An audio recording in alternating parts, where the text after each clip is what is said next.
Shalom, shalom. Thank you all for joining us. We're so glad you could learn with Uri Letzedek today on this very important topic, sacred solidarity, Jewish LGBTQ plus advocacy and allyship in this moment. Very, very important topic. Rachel Gollay, she, they, is a community organizer, songwriter, and vegan challah baker based in Texas. I like that, vegan challah. Her experience in organizing spans across LGBTQ plus advocacy, mutual aid, harm reduction, and reproductive justice. From providing direct support to folks directly impacted to building out advocacy campaigns, Rachel believes strongly in our interconnected power to affect change and to practice hope as a discipline, as Miriam Kaba says.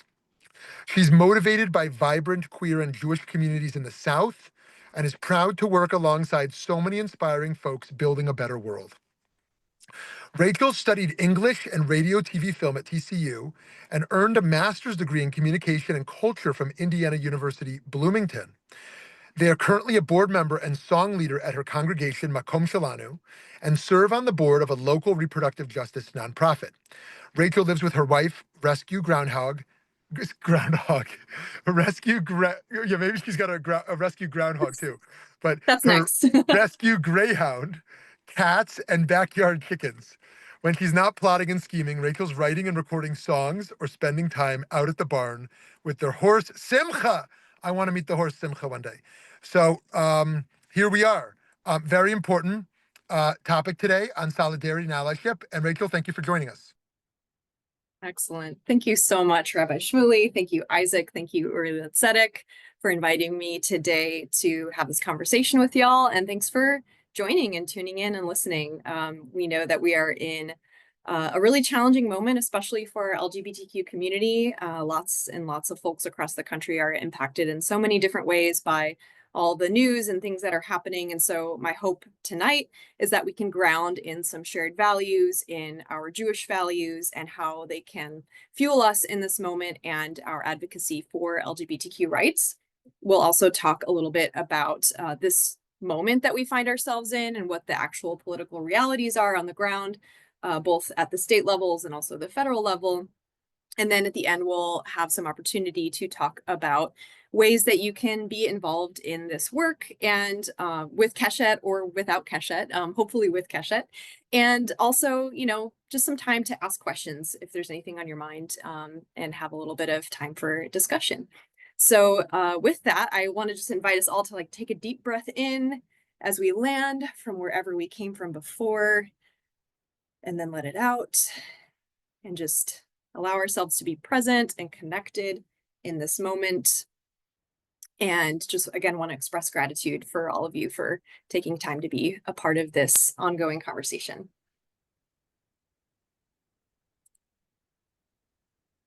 So I would love for the folks who are here, if you would like to just share in the chat your name, just your first name is totally fine if you want, your pronouns, where you're zooming in from, and just one word to describe how you're arriving today, just so we can get a sense of how folks are feeling in the room. And if you're tuning in somewhere else, just take a moment to kind of take stock of how you're feeling in this moment. Just a word that kind of encapsulates where you're at in this moment.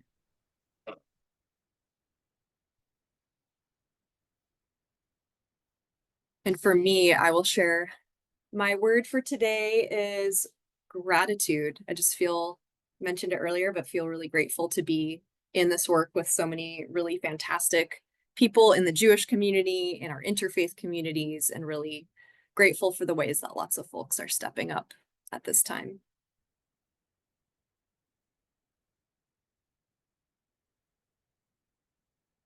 Awesome. We've got hopeful in the chat. We've got motivated. Excellent. Always good to bottle that up and tap it for when we need it later, right? Excellent. So before we jump into the meat of the conversation today, I would love to introduce Keshet to folks in case they're not familiar with the work that we do. Keshet is the United States' leading LGBTQ plus Jewish organization, and our mission is to work for full LGBTQ plus equality in Jewish life and beyond. And the ways that we do this are through 4 different program areas. We have education and training, where we teach and guide Jewish organizations and institutions on how to really be LGBTQ affirming and inclusive spaces and really do right by all of our community members. So we provide trainings, coaching, opportunities to do cohort learning and projects that really enforce and amplify our ability to do that important inclusion work. Our community mobilization team, which is the team that I am a part of. I am Keshet Southwest Community Mobilization Manager, and we do the work of equipping our folks in our Jewish communities to take action for LGBTQ justice, whether that's through contacting our elected officials or working within our institutions to have conversations, do workshops, letter writing campaigns, helping folks get out the vote in a nonpartisan way and really take part in the work to build a better world for both our LGBTQ community and everyone within our communities. We have our youth team that does really crucial and life-saving work to create affirming spaces for young LGBTQ Jews and allies. We have really fantastic Shabbatonim that take place all over the country, and they're doing really wonderful work to bring young Jewish folks together and have safe spaces to socialize in and be their full selves. And then we have our Queer Jews of Color program, which is dedicated to creating spaces and affinity groups and resources, and also really important studies and information by and for queer Jews of color. And so all of these teams work together to, again, advance LGBTQ equality in our Jewish spaces and also work with groups across other faith traditions and secular groups to really make sure that we are bringing a Jewish voice to bear in these conversations, because it's really important that we all have a seat at the table.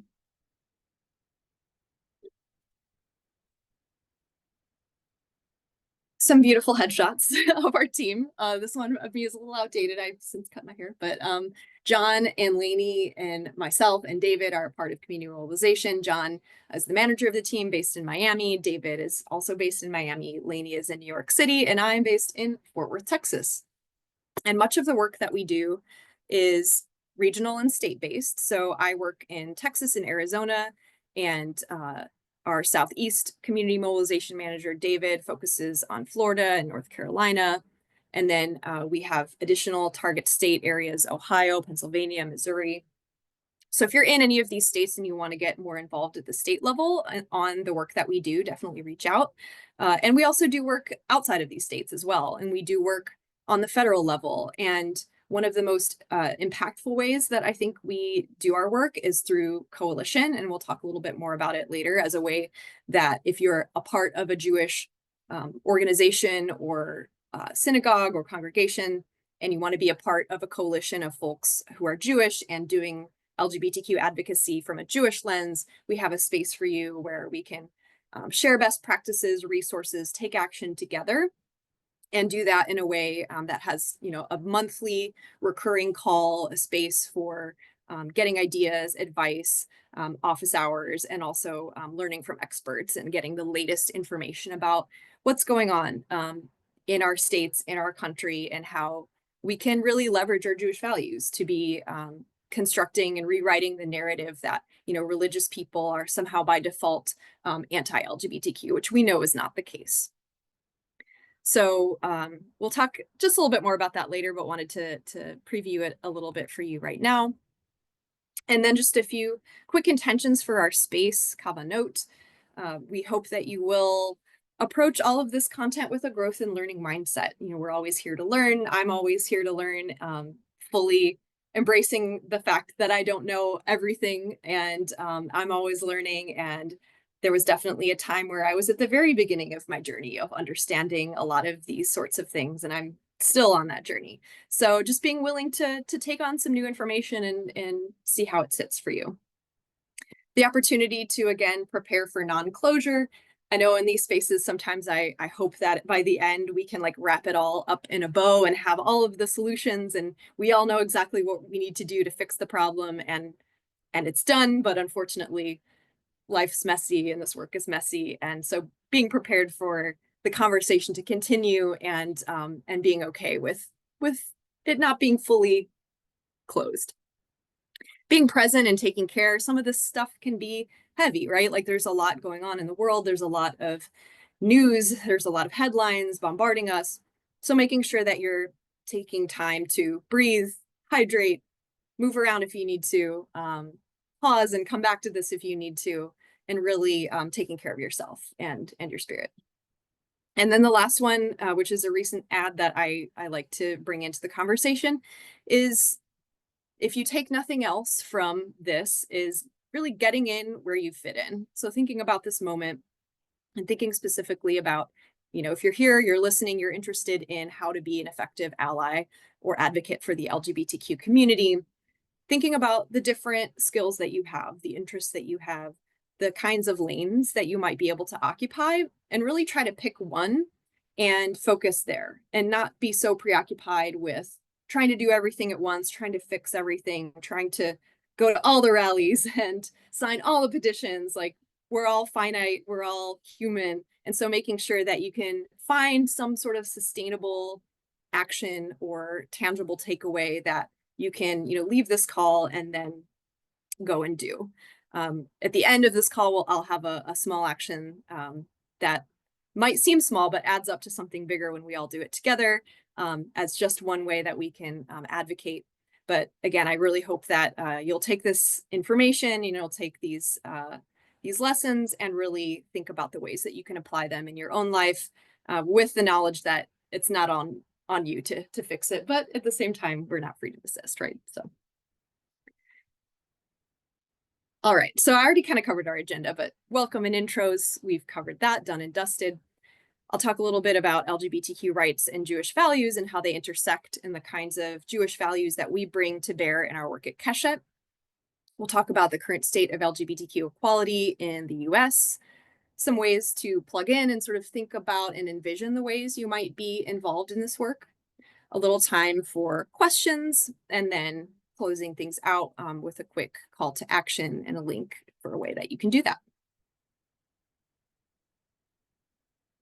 All right, so why is it Jewish to take action for LGBTQ plus rights? The next few slides are Keshet's 7 Jewish values for social action, which is a resource that we used to explore the intersections of Judaism and advocacy and the kinds of values that animate our advocacy, so we can learn how to take action in a way that's informed by those values. Many of them will likely be familiar to our audience, maybe not.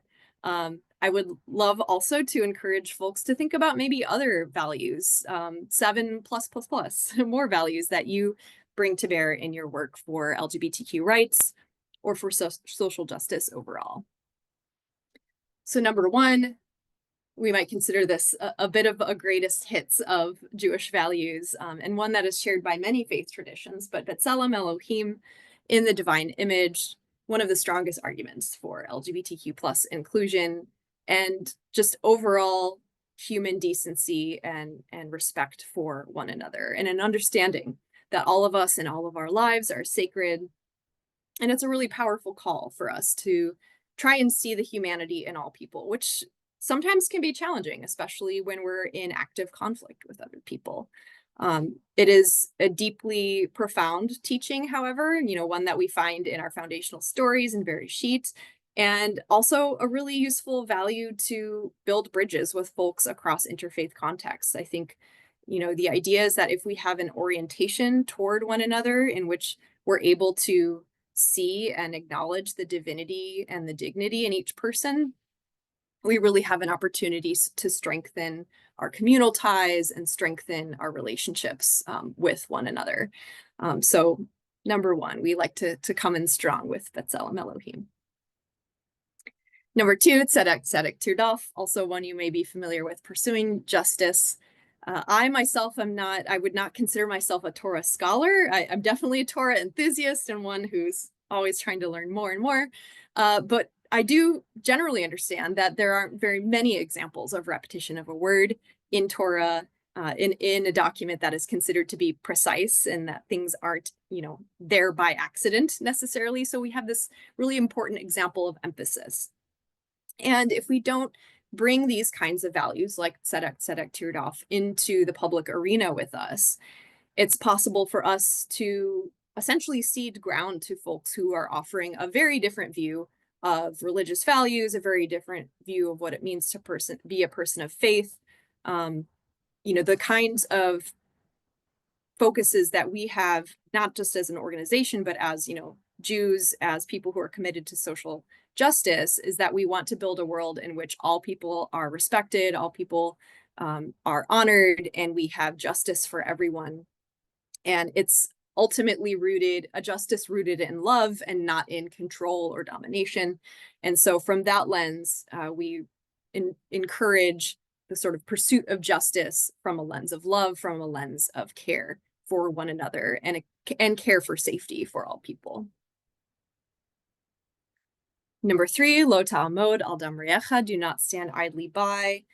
A call to action anytime someone else is being threatened. And I can tell by the fact that you're on this call or you're listening that this is something you care about and something that you incorporate into your life, because you're a part of this group that is interested in learning how to be in solidarity in our movement for LGBTQ justice. And so one of the ways that we can start not standing idly by is just informing ourselves of what is currently happening, how it's impacting our communities. That is a great first step into action.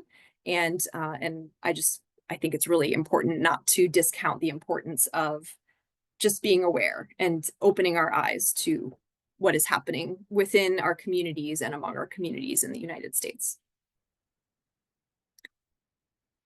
Kol Yisrael Arevim Ze Bazeh, mutual responsibility.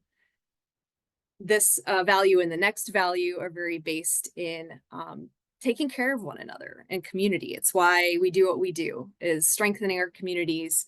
Our communities are only as strong as, the most marginalized, the way we treat the most marginalized among us, right? So there's that wonderful parable from the teachings of Shimon Bar Yochai, who, a group of people are traveling in a boat, and one person takes a drill and begins to drill a hole underneath themselves. And everyone else in the boat is like, what are you doing? Why are you drilling a hole in this boat? That makes no sense. And the person who's drilling the hole says, what does it matter to you? Am I not drilling under my own place?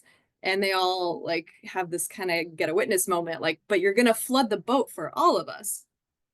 And that I feel like is encapsulates a lot of the way that we can think about our own actions and the ways that we, whether we realize it or not, can be impacting the people around us, both negatively and positively. I like to think of this and frame it as a potential for positive action, knowing that everything that we do and everything that's really worth doing, I would argue, is in community, but we have roles as individuals to play within that community, right? So framing this as an opportunity to set an example, right? To show other people in our communities that it's the right thing to do to speak up and stand up for LGBTQ people or immigrants or anyone who is being marginalized in that moment, right? So mutual responsibility. Also I always think about the Martin Luther King Jr. quote when he says, all of humanity is caught in an inescapable network of mutuality, tied in a single garment of destiny. Whatever affects one directly affects all indirectly. Just a beautiful illustration of the way that we are woven together and our actions impact each other. I also think of Joseph in the Amazing Technicolor Dreamcoat when I read that quote, because of think of a beautiful garment. Did I say Technicolor? Yeah, I definitely said Technicolor. Ezrachut, civic engagement.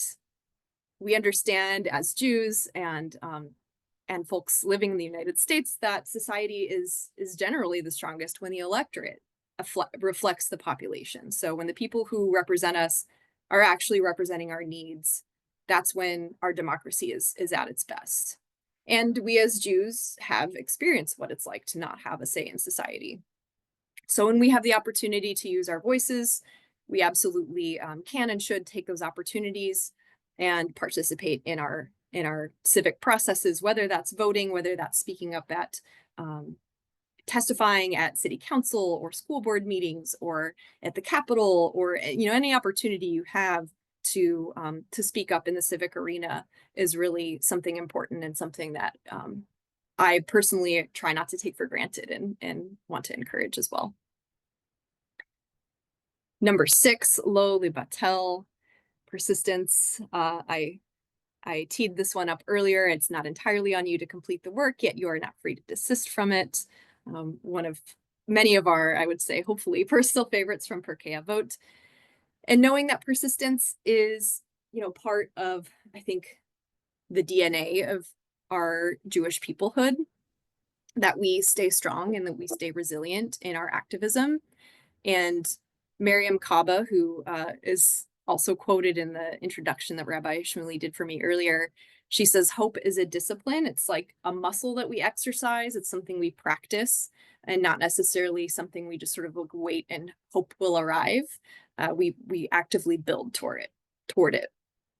And with that, we know that this sort of relentlessness and persistence can also come with fatigue, and we do absolutely need to rest from time to time. So remembering that we all have our role to play, but that we also need to make sure to step back when we need to step back, take care of ourselves, resource ourselves, and return to the work when we're able to, with the knowledge that, other folks will be there to pick up the baton.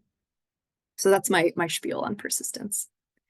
And then number 7, just a good old-fashioned chutzpah. If there's one thing I would say the Jews have as a collective is we've got chutzpah. We stand up for what's right? We want to stand up for everyone, and we want to stand up for the LGBTQ folks who are part of our communities, right? Jewish LGBTQ people have existed since always, and we are here, and also it shouldn't necessarily take chutzpah to sort of be who we are and to stand up for what's right. But sometimes we know you have to go out on a limb. And so when we're able to, and we're in situations where we can speak up and speak out, that's something that I hope that we can all lean into. It's something that I'm consistently working on leaning into. And I love rounding out the 7 values with chutzpah. So on this next slide, I would love for the folks who are here in the Zoom room and also at home, just think about which of the values resonates the most with you, and which value do you feel like you want to further embody in your life or work on as sort of a value you want to live into a little bit more. So in the chat, if you could put which value resonates the most with you as number 1, and number 2, which value do you wish you could sort of further embody in your life? To get some voices in the chat, and I'll share mine as well. B'Tselem Elohim, yes. We always come out strong with number 1, right? I personally, it's different for me from time to time. Right now, resonating the most is that mutual responsibility piece of taking care of each other, especially when times are really tough. And then that piece that I want to further embody, I think chutzpah, continuing the chutzpah, and maybe that persistence piece, knowing that we're in a long fight, but we're in it together. Let's see, we've got someone in the chat who is resonating with Ezrachut, yes, with civic engagement, and then wanting to further embody tzedek tirdof, pursuing justice, yes. It's excellent. May we all, and may it be so. Thanks, y'all. Okay, so moving into our next section, why is it important for Jewish communities in particular to take action for LGBTQ rights? And this is a question we get from time to time, and we have our own answers, and hopefully you'll think about your answers as well of why you feel specifically like that this is an issue that's important for Jewish communities and Jewish individuals to tackle. But first and foremost, we like to uplift that no one should face discrimination because of who they are, full stop. And we know that LGBTQ people, especially right now, are targeted and vulnerable, especially trans folks are subject to some really, really awful rhetoric from people in power who are, seeking to politicize identity in a way that is harmful and scary and scapegoating. And we know that from Jewish history, we have seen the ways that scapegoating and fear and choosing a small minority of a population is used to make excuses for issues in the world. We've seen the ways that Jews have been threatened in this specific way. And these are the kinds of demonization tactics that we're seeing play out against trans folks. And it's especially scary knowing that, there are lots of trans and Jewish folks who hold both of these identities, who are experiencing the world from this intersectional lens. And so knowing that we have these kinds of related experiences and sometimes in the same identity have the same experience, we know that, we have to tackle these things head on and realize that they are interconnected. We know that, as I mentioned, again, LGBTQ Jews are and have always been part of the Jewish community. And we just know that if folks are targeting, the most vulnerable among us, we have to really be thinking about the ways that, Jewish folks are potentially also being targeted in those ways by extremist groups. And we are seeing that play out in a lot of different ways in this moment.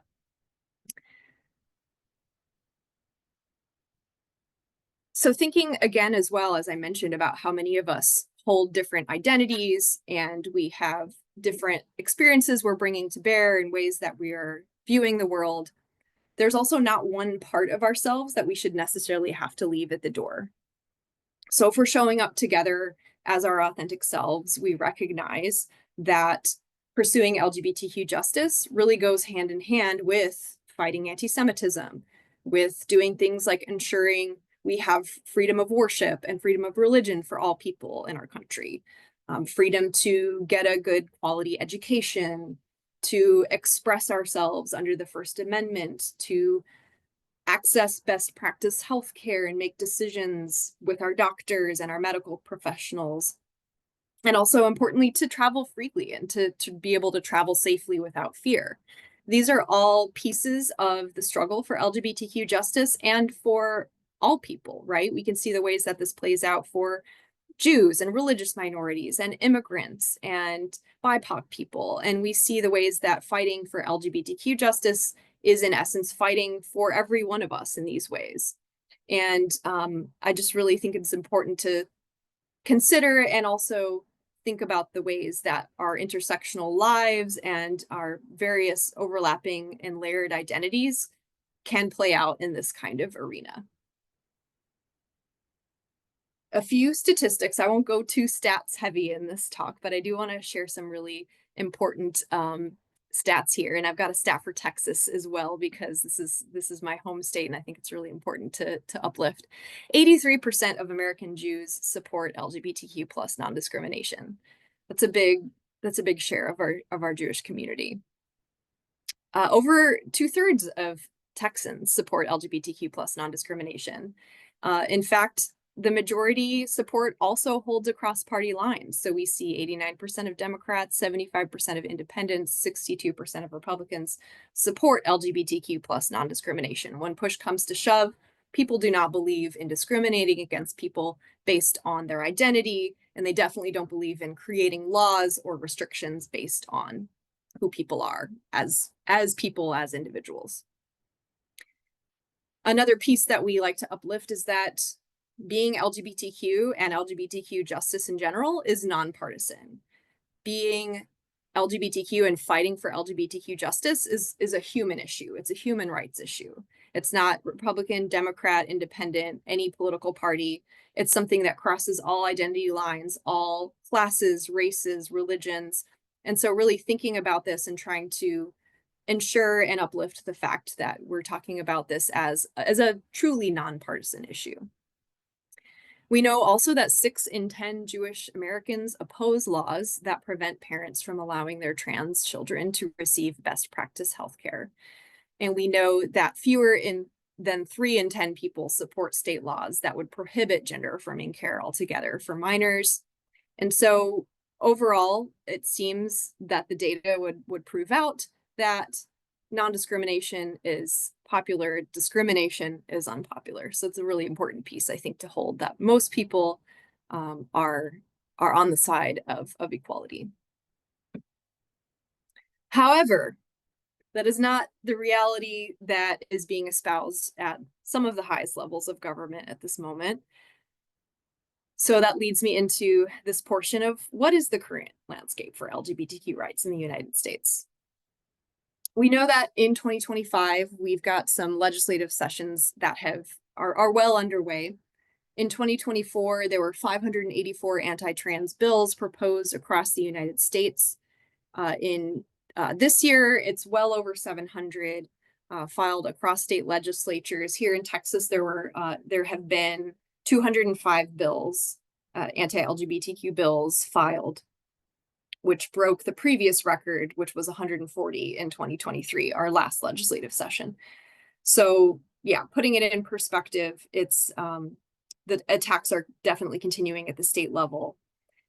We know that many of these bills in 2024 were absolutely defeated, and we're working very hard to make sure that we defeat as many bad bills as possible in 2025 as well.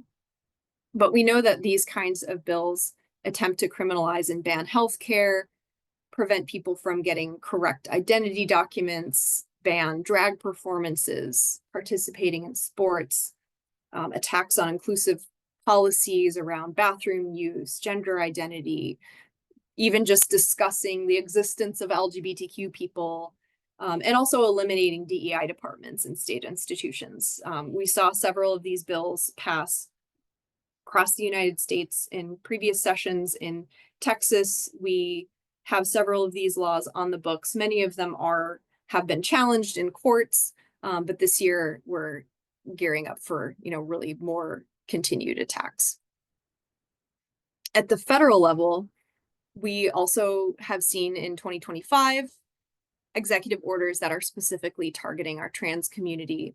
So we know that there were 3 specific executive orders that were signed regarding, one in particular regarding gender affirming care, attempting to revoke federal funding for any hospitals or clinics that would provide gender affirming care to people under 19.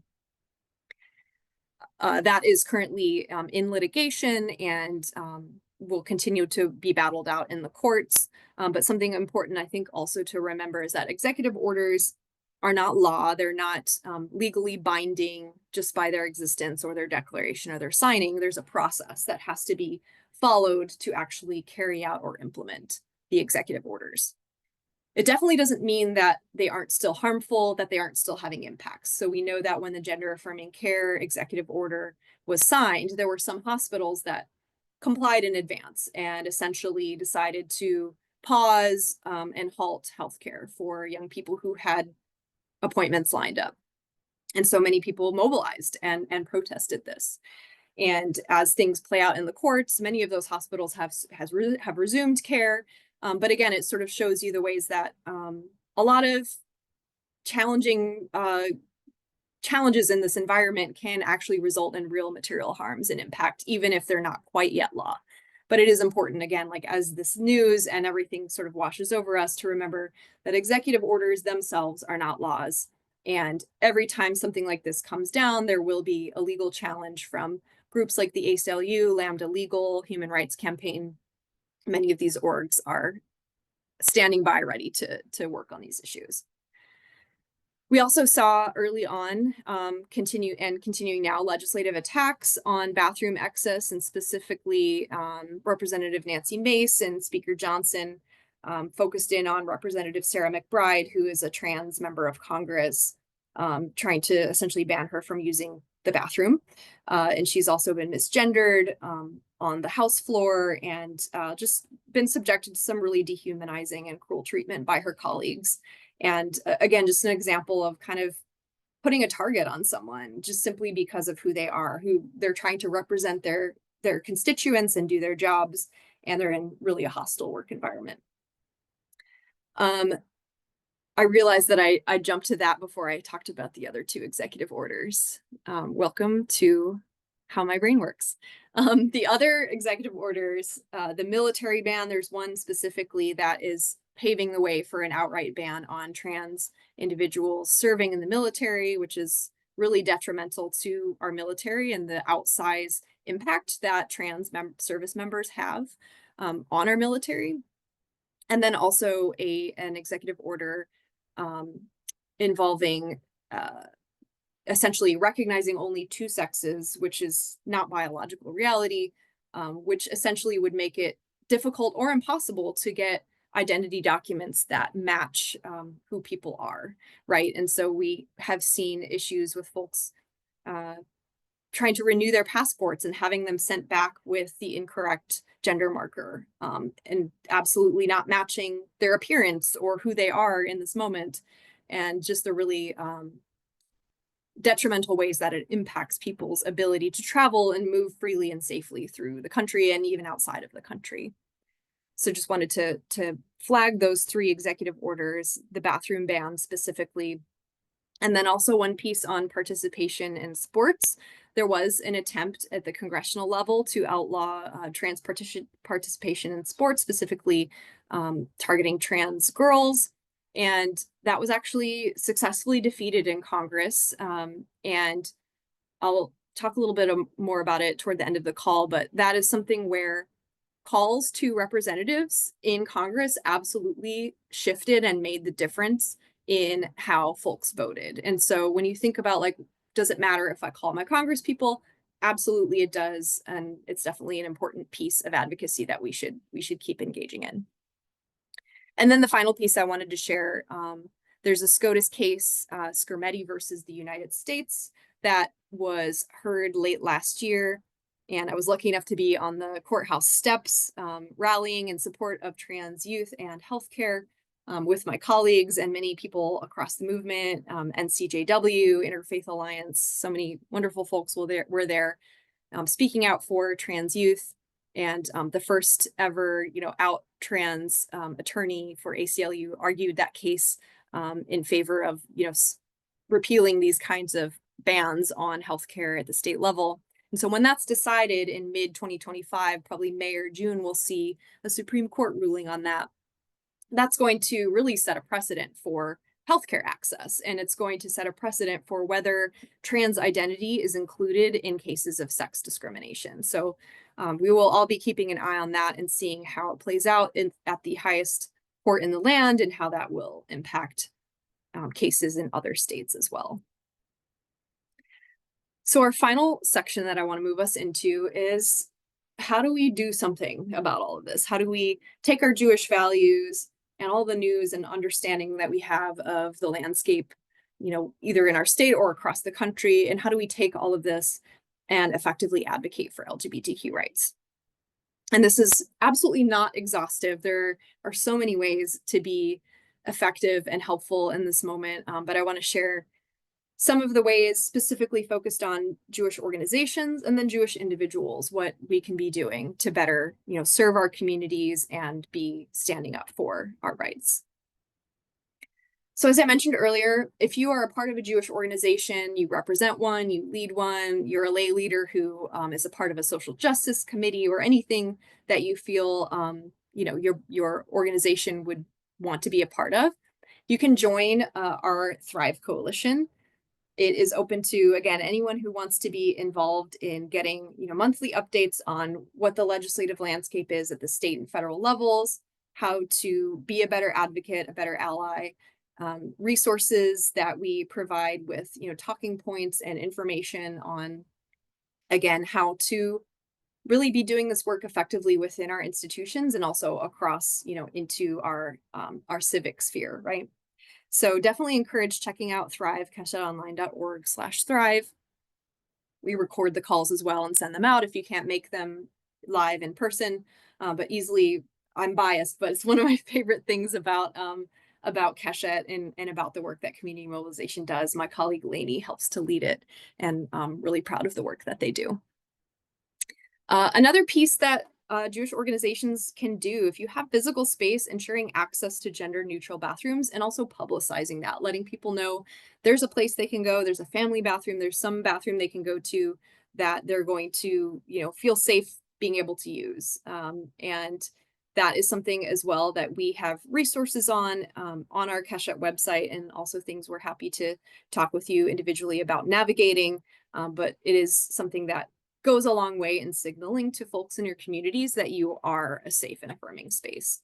And associated with that, committing to making sure you're using the names and the pronouns that LGBTQ members of your community use for themselves. And this goes for anyone, right? Respecting anyone's pronouns. And it can also really break the ice for folks if you introduce yourself with your pronouns. And even if you're not an LGBTQ community member, we definitely appreciate when our allies are able to say, like, hi, my name is so-and-so, I use she, her pronouns. And that makes it safer and easier for folks who are in the community to be able to share their pronouns and make sure that they are honored and seen for who they are.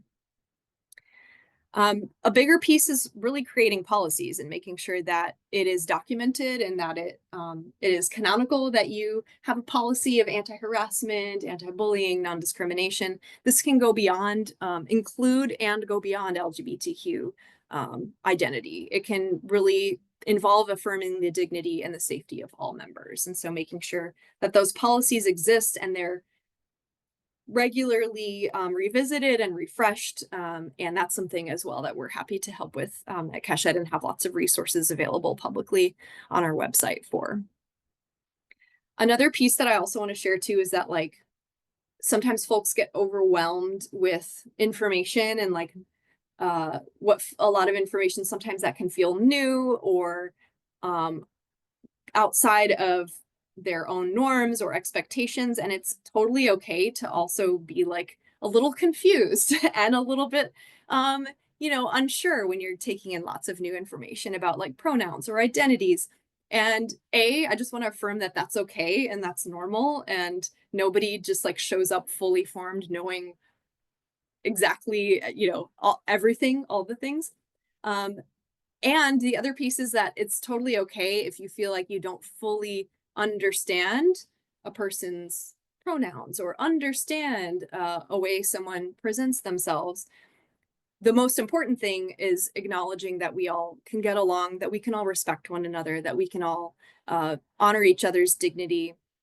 And I think lots of folks get hung up on that idea of like, I have to understand, and it's totally okay not to understand. I don't understand everything my brother does, but I love him anyway, right? And so that's kind of the energy sometimes that we bring to conversations with folks when like they're learning something for the first time, and just like taking the pressure off of ourselves, right? And just being okay with, there's things we're all going to be learning, and we all have our different points along the journey, um and we're just happy to be on it together. So that's my little soapbox moment for it's okay to not fully understand everything. We're all learning together. So a piece on taking action as Jewish individuals, which if you're not necessarily affiliated with or leading an organization, there are so many different things you can do. Specifically as Jews, we at Keshet had developed a Jewish pledge for trans dignity at bit.ly/jpledge, which I can also share in the chat or by email if folks want to get in touch with me.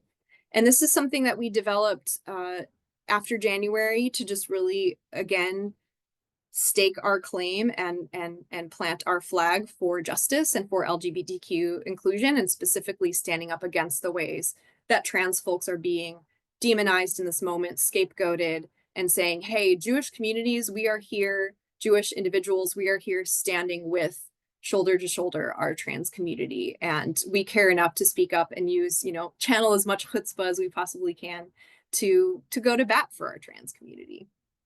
And so through that, we have, if you go to that page, there's a sign on, but there's also a list of actionable steps that you can take to sort of walk through, check in with yourself and see where are some places that you might be able to plug in.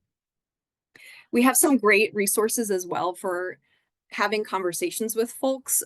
It's not glamorous and it's not always the answer folks want, but sometimes the most effective thing you can do to be an advocate isn't necessarily well, it's definitely calling our representatives, right? We should all definitely, I encourage everyone to call our reps, but sometimes it's just the work of talking to our family members. It's talking to folks at shul. It's talking to, you know, people we might be schmoozing with, on Shabbos or something like that, and any opportunity you have to stand up for our LGBTQ community, or sort of ask questions and approach people with honesty and integrity, and be able to talk about these things in a way that meets the moment and also meets people where they are. I think that's such a superpower. And if that's one that you feel like you have or you want to like develop, I highly encourage you to be that person, to have those conversations, to be able to sort of disrupt a moment that could be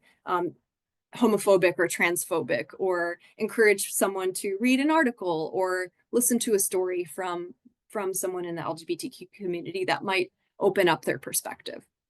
We have a resource called Talking About Anti-Trans Legislation Through a Jewish Lens that does a really great job of kind of walking through the ways you can have these conversations and also like protect yourself and take care of yourself as well. And then continuing to attend events, doing things like listening to things like this, being a part of, lunch and learns, workshops, engaging, asking questions. Keshet, this is the work of my life that I do. And so I meet with folks all the time on Zoom. We have coffee, and just continuing to engage and not withdraw from the conversation, I think is so important in this moment. Supporting youth and families. There are some organizations doing really great work. In addition to Keshet, there's also the Center for Southern Equality that has an incredible program that is helping folks get micro grants for healthcare if they have to leave the state to receive healthcare due to restrictive laws where they are, and really making sure that if there's a family in your congregation or your organization who has LGBTQ or trans family members, just like being supportive and being able to meet people's needs. It's might sound basic, but it's really, I think in this moment is something that the small acts can really go a long way. And then sort of broadly offering your time, your talent, your treasure, if you have money, to causes that matter to you, that are uplifting the LGBTQ community, and finding those organizations that are doing this work, and asking how you can be of help. As an individual as well, tied to what you can do as an org, making sure you're championing those policies, asking questions. Do we have this policy? Do we have a gender neutral bathroom? Do we have, can we put pronouns on our name tags? Asking these questions, and being able to have those conversations is really important, especially if you have the privilege of being an ally. I think it's really important. Contacting your elected officials, whether that's calling, emailing, writing postcards, visiting in person, all highly effective and valid ways to engage. Calling and visiting in person, if you can do it, are some of the most effective, but all of them are valid and all of them contribute to the tally. Again, exploring our resources and building relationships with organizations that you might find in your area that are doing this work.